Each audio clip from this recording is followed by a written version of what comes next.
And it's time for us to move to our next presentation. And Brooklyn was planning to be with us. Her flight was delayed and then basically canceled last night. So she is going to be virtually. And Brooklyn, are you on WebEx with us? She is. Brooklyn Roberts is the Senior Director of Health and Human Services Task Force with the American Legislative Exchange Council. She is going to be sharing with us, some of the questions that were asked of Dr. Popovian were regarding what have other states done, and she's going to address that with what's going on in other states, what they've done, and what they're considering doing. Brooklyn, thank you for being with us. Sorry you couldn't make it in person.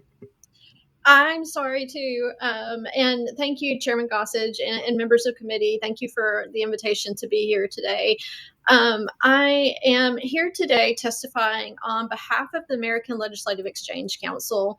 The American Legislative Exchange Council is America's largest nonprofit, nonpartisan organization of state lawmakers dedicated to the principles of limited government, free markets, and federalism to offer nonpartisan research and analysis.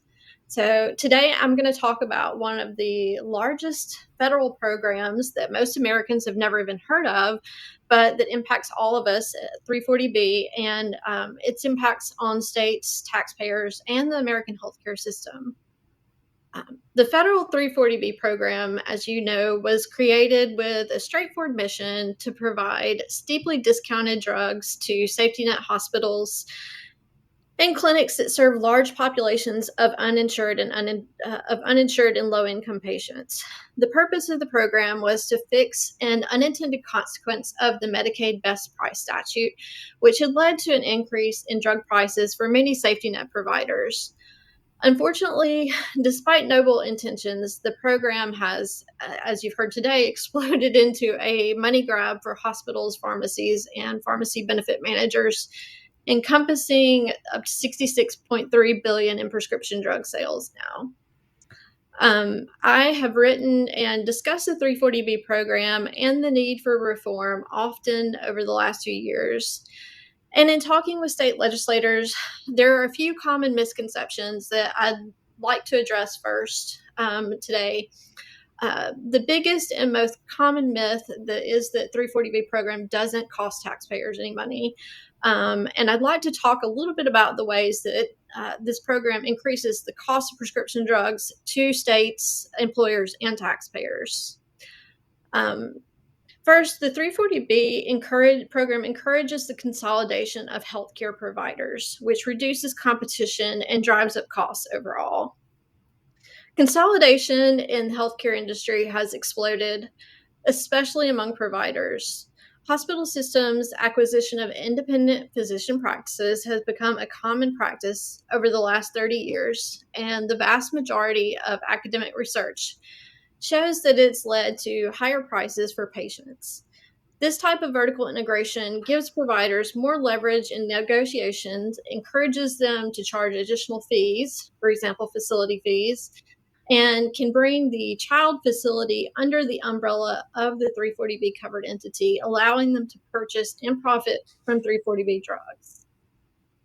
According to a newly released report from the Congressional Budget Office, the 340B program is one of several factors that incentivizes the integration of hospitals and off-site clinics. Second, research has showed us that 340B covered entities are more likely to prescribe more expensive drugs and have higher price markups on prescription drugs. In addition to consolidation, the Congressional Budget Office report found that the 340B program is driving up costs for the federal budget by incentivizing clinicians to prescribe more drugs and higher cost drugs.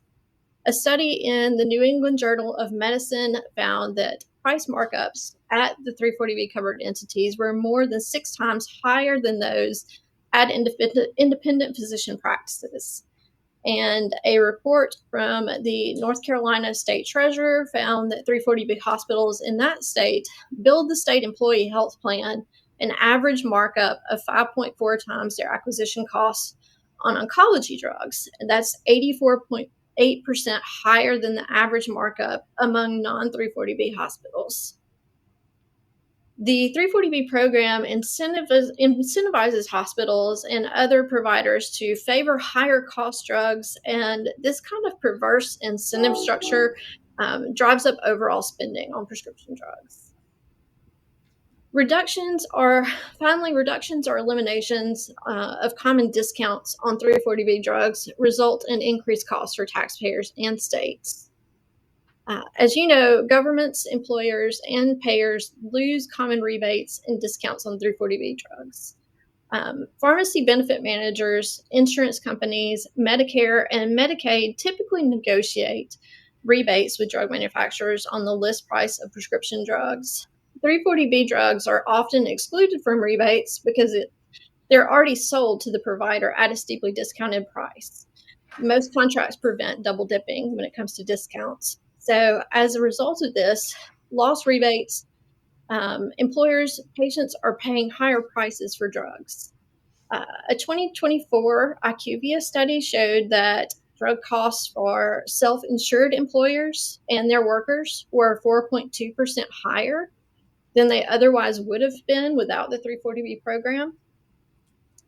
So I say all this to say that there's a lot of misinformation surrounding the 340B program and who's actually bearing the costs. I've talked with a lot of state legislators about the ways the 340B program is actually costing taxpayers, employers, and states money. In recent years, state legislators have come under a great deal of pressure, as you probably know, to support the expansion of the 340B program. And there's been a lot of well-intentioned but misguided legislation on this program. Primarily, these involve mandates to force prescription drug manufacturers to sell drugs at 340B prices to contract pharmacies. And we've seen 30 mandate just in 2024 or 2025, actually, sorry. There were at least 30 340B mandate bills across the country. So ALEC Action, which is the 501c4 sister organization to ALEC, has opposed this type of legislation.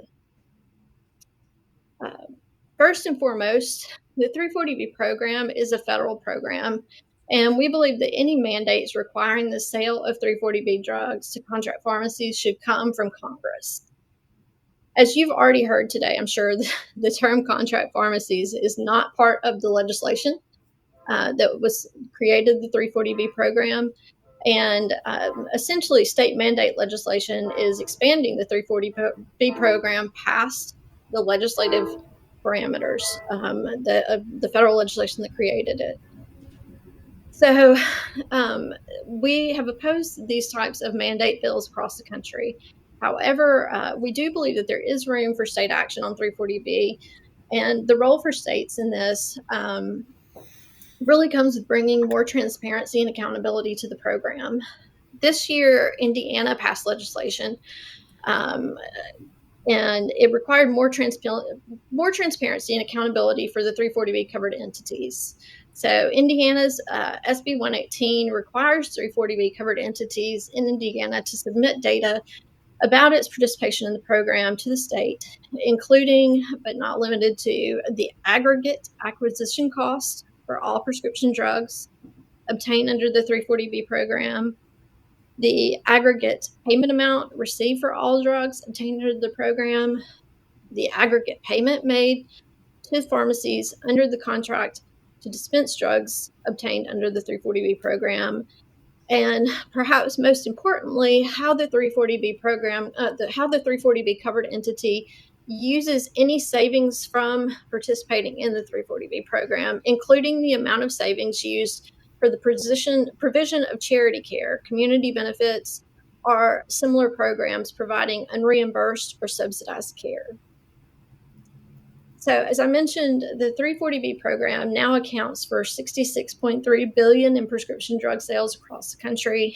And the problem is there's little to no transparency or accountability as to how much facilities earn and how that money is actually being spent. Legislation like Indiana's SB 118 gives states and taxpayers insight into the amount of revenue derived from the program and the amount of revenue contract pharmacies receive from the program, and perhaps most importantly, how that revenue is spent. So I will close with one of the um, something that I recently read in the New York Times. It kind of drives home the program and how detrimental it can actually be to patients. The New York Times article tells the story of a cancer patient who went to a 340B hospital in New York for treatment. Um, the list price of the drug that she was given was $2,700. The hospital charged that patient's this patient had private insurance. It charged that patient's insurance company $22,700 for the drug. In the end, that patient was left with a $2,500 hospital bill. That was more than half of her monthly take home pay. So sadly, this kind of story is all too common across the country, and a lot of what we're seeing with this program. So, with common sense federal reforms and more transparency brought from the states, 340B could be a great program again, and one that would support our safety net hospitals and help them really stretch already strained budgets. But as it stands, it's exploded far past its intended parameters and is all too often abused, and taxpayers and states are bearing the costs. So, I wanted to thank you guys again for the invitation to testify today, and I'm happy to answer any questions.